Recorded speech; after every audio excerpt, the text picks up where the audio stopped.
ഒരു 8-9 വർഷങ്ങൾക്ക് മുൻപ് കൂടുതലായിട്ടും ടി വി ആയിരുന്നു എല്ലാവർക്കും മെയിൻ അല്ലേ. ഈ മൊബൈലും നെറ്റ്വർക്കും അത്ര പ്രചാരത്തിൽ ഉണ്ടായിരുന്നില്ലാത്ത കാലം തന്നെയായിരുന്നു അത്. അപ്പോൾ ആ ഒരു സമയങ്ങളിൽ ടി വി ചാനലുകളിൽ വരുന്ന ഓരോ പരസ്യങ്ങളും കുട്ടികൾ ചാനൽ മാറ്റാതെ കണ്ടുകൊണ്ടിരിക്കുമായിരുന്നു അല്ലേ. എന്ത് തരം പരസ്യമാണെന്ന് ചോദിച്ചു കഴിഞ്ഞാൽ ചില കാർട്ടൂൺ ചാനലുകൾ പോലെ കുട്ടികളെ വശത്താക്കാൻ മാത്രമായിട്ട് ഇരിക്കുന്ന ഓരോ മിഠായികളുടെ പരസ്യം തന്നെയാണ്. ആ സമയത്ത് ഏറ്റവും ട്രെൻഡിങ് ആയ അല്ലെങ്കിൽ ഏറ്റവും കൂടുതൽ വെറൈറ്റീസ് ഉള്ള ഒരു മിഠായി തന്നെയായിരുന്നു ക്യാൻഡിമാൻ്റേത് അല്ലേ. ആ സമയത്ത് കുറച്ചധികം ഫേമസ് ആയ ഒരു അഡ്വർടൈസ്മെന്റ് ഉണ്ടായിരുന്നു, ക്യാൻഡിമാൻ ചോക്കോ ഡബിൾ എന്ന് പറയുന്ന ഒരു മിഠായിയുടേത്. കടലിലെ വെള്ളത്തിൽ മുങ്ങിച്ചാവാൻ പോകുന്ന നായികയെ രക്ഷിക്കാനായിട്ട് വെള്ളത്തിലേക്ക് ചാടുന്ന നായകൻ നായികയെ കയ്യിലെടുത്ത് കരയ്ക്കെത്തിയപ്പോൾ അതൊരു സ്രാവായി മാറുന്നു. അതുപോലെ തന്നെ കടലിനടിയിൽ മീനുകളെ കാണാൻ ചെല്ലുന്ന ഒരു മനുഷ്യൻ പെട്ടെന്ന് ഒരു ഭീകര സ്രാവിന്റെ കണ്ണിൽ പെടുന്നതും അയാൾ ഒളിക്കുന്നതും, എന്നാൽ അയാളെ കൊന്നു തിന്നാൻ കാത്തിരിക്കുന്ന സ്രാവിന് ഒരു ചോക്കോ ഡബിൾ എക്ലെയർ കൊടുത്ത ശേഷം സ്രാവിനെ വശത്താക്കുന്ന പരസ്യത്തെക്കുറിച്ചൊക്കെ പറയുമ്പോൾ ഇന്നത്തെ കാലത്തെ കുട്ടികൾക്ക് അത് അത്ര മനസ്സിലാകണമെന്നൊന്നുമില്ല.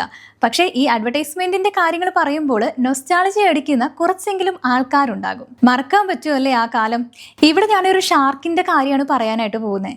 എന്താണെന്ന് വെച്ചാൽ വർഷങ്ങൾക്ക് മുൻപ് ജീവിച്ചിരുന്ന മെഗലഡോൺ സ്രാവിന്റെ പല്ലില് അതേ വർഗത്തിൽപ്പെട്ട മറ്റൊരു സ്രാവ് കടിച്ചതിന്റെ പാടുകൾ ഇപ്പോൾ ഗവേഷകർ കണ്ടെത്തിയിരിക്കുകയാണ് എന്ന് പറയാൻ വേണ്ടിയിട്ടാണ്. മെഗലഡോൺ ഇന്നത്തെ സ്രാവുകളുടെ അതിപുരാതന പൂർവികനാണ് കേട്ടോ. 2018 പുറത്തിറങ്ങിയ മെഗാ ഷാർക്ക് എന്നിങ്ങനെ ഒട്ടേറെ ചിത്രങ്ങളിൽ മെഗലഡോൺ കഥാപാത്രമായിട്ടുണ്ട്. എന്തുകൊണ്ടായിരിക്കും ഒരു മെഗലഡോൺ മറ്റൊന്നിന്റെ പല്ലിൽ കടിച്ചതെന്ന കൺഫ്യൂഷനിലാണ് ഇപ്പോൾ ഗവേഷകർ. ഒരേ വർഗത്തിൽപ്പെട്ട ജീവികൾ തമ്മിൽ പുലർത്തുന്ന കടുത്ത ആക്രമണോത്സുകതയുടെ അടയാളമാണിത് എന്നാണ് ചില വിദഗ്ധർ പറയുന്നത്. ചിലപ്പോൾ 2 മെഗലഡോണുകൾ ഒരേ ഇരയെ ആക്രമിച്ചപ്പോൾ അന്യോന്യം അബദ്ധത്തിൽ കടിച്ചതാകാം പാടിന് വഴി തെളിച്ചതെന്നാണ് മറ്റുള്ളവർ പറയുന്നത്. ഏതായാലും ഈ പല്ലിലെ പാടൊരു ദുരൂഹതയായിട്ട് ശേഷിക്കുകയാണ്.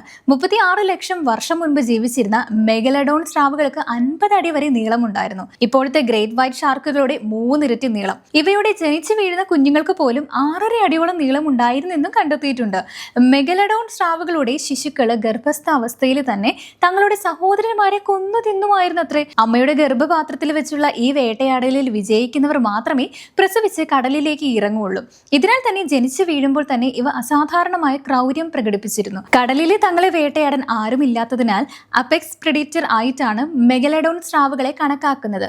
ചെറിയ തിമിംഗലങ്ങൾ മുതൽ ചെറിയ സ്രാവുകൾ വരെയുള്ള കടൽ ജീവികളെ ഇവ ഭക്ഷിച്ചിരുന്നു. ഇരയെ മുന്നിൽ കണ്ടാൽ ഇവ തങ്ങളുടെ വായ വലിച്ചു തുറക്കും.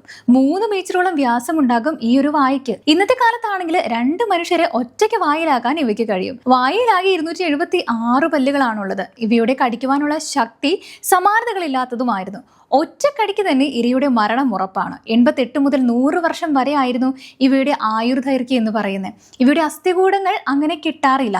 എല്ലുകൾക്ക് പകരം കർട്ടിലേജുകൾ കൊണ്ടാണ് ഇവയുടെ അസ്ഥികൂടങ്ങൾ നിർമ്മിച്ചിരിക്കുന്നത്. കർട്ടിലേജുകൾ എല്ലുകളെ പോലെ ലക്ഷങ്ങളോളം വർഷങ്ങൾ ശേഷിക്കാത്തതിനാൽ ഇവയെക്കുറിച്ചുള്ള അത്തരം തെളിവുകൾ കുറവാണ്. മെഗഡലോണുകളുടെ നശിക്കാത്ത പല്ലുകളിൽ നിന്നാണ് കൂടുതൽ വിവരങ്ങളും ശേഖരിക്കുന്നത്.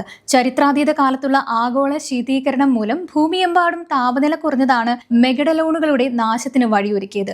ധാരാളം കടൽ ജീവികൾ അന്നും ചത്തൊടുങ്ങി നശിച്ചു. ഇതിന്റെ ഫലമായി ഇര കിട്ടുന്നതിൽ കുറവ് നേരിട്ട് മെഗഡലോണുകളുടെ അന്ത്യവും സംഭവിച്ചു. ഇന്നും മെഗഡലോണുകൾ കടലിൽ എവിടെയെങ്കിലും ഉണ്ടാകാമെന്ന് വാദിക്കുന്നവരുമുണ്ട്.